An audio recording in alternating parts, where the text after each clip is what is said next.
Hi everyone, welcome back to Dave's Math Channel. I'm your host David Tare, and this is my third video on a series of videos about infinity.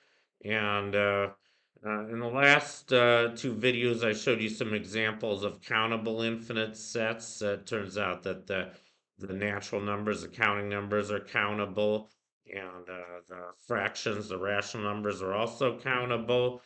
And but in this video, I'm going to show you a bigger infinite set, namely the real numbers. I'm going to prove to you that the real numbers are uncountable.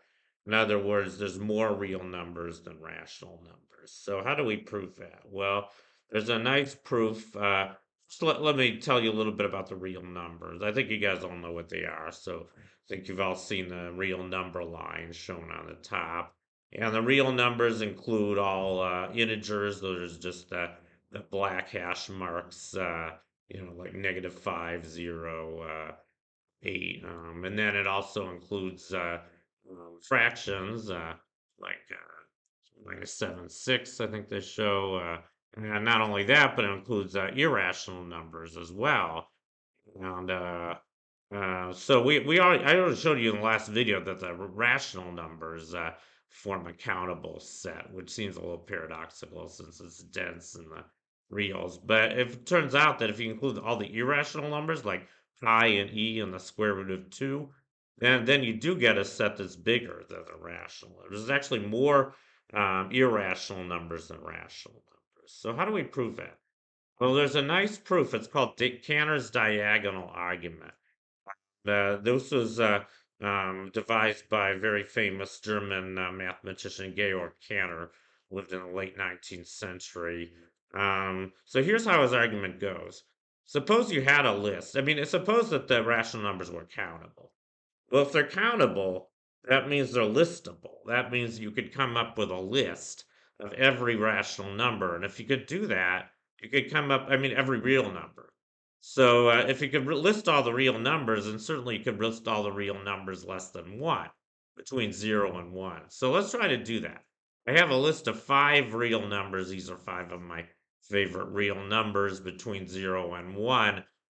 You might recognize some of these numbers. R1 is just the decimal part of pi. So all these numbers have to be between 0 and 1. So all I've done is I've subtracted the integer part out. So we all know pi is approximately 3.14915. I just left out the 3. So I wrote R1 is 0.14159. R2, that's the decimal expansion of E. Without the 2, that starts out 0.71828. You keep going. Just pick your favorite real numbers. They don't have to be irrational. I think all the ones I picked here are. R3, this is the Feigenbaum constant. I did a video on that. This is a relatively newly discovered mathematical constant. It pertains to chaos theory. I'm not going to go into it, but it's probably 4.666920. So I just left out the 4. You get 0.66920. 4 is the decimal part of the square root of 2. Starts out 0.41421. So on. Our 5, I only listed 5 here, but I think it's enough to get the point across. Our 5 is just the decimal part of the golden ratio, which starts out as 1.61803, so 1.61803. And notice what I did here when I listed out these real numbers. I put some of the decimals in red. So notice that the first digit after the decimal point of R1 is red. It's a 1. The second digit after the decimal point of R2 is also 1. Third digit after the decimal point of R3 is 9. Fourth digit after the decimal point of R4 is 2. And the fifth digit after the decimal point of R5 is 3. And we could keep going like this. We could keep putting the nth digit after the decimal point of Rn in red.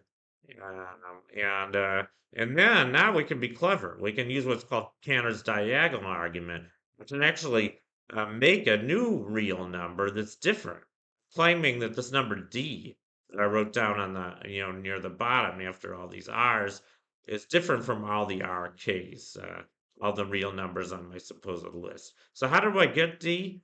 Well, it's simple. If the first digit after the decimal point of R1 is 1, just add 1 to that. You get 2. Second digit after the decimal point of R2 is 1 again. Add 1 to that, you get 2. Third digit after the decimal point of R3 is 9. Well, you can't get a decimal digit if you add 1 to 9 because that gives you 10, but you can take it modulo 10, that just gives you 0. Just wrap around if you need to. And then keep doing that. So R4, the fourth decimal digit is 2. Add 1 to that, you get 3. Fifth decimal digit of R5 is 3. Add 1 to that, get 4. So now you got this number D, which starts out 0.22034, keeps going. But the D is constructed in such a way such that the kth decimal digit of D is different from the kth decimal digit of RK for all K. And because of that, it can't be equal to any of the RKs because it has a decimal digit that is different. Therefore, D cannot be on this list. So that proves that the real numbers are not listable. They're not countable. This could be any list of real numbers you wanted. You can even add D to it, but then you'd have to stick D in there somewhere, and then you'd have to give it an index as well. However you do this, there's no way you can avoid having a number that's not on your list. So that proves that there's more, since we don't have a one-to-one correspondence between the numbers on this list and all the real numbers between 0 and 1. This proves that the real numbers from 0 to 1 are not listable. There's more. There's more than we can put on any list. And it has a larger cardinal number. We call that number C usually. And C is bigger than the cardinality um, of the rational numbers or the integers, if you like, which I talked about last time. That was what I called aleph null. So I just proved that there's a cardinal number C. It's a cardinality of the real numbers, and that's bigger than the cardinality of the rational numbers or the integers.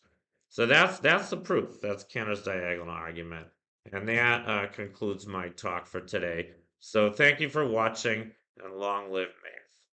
See you next time.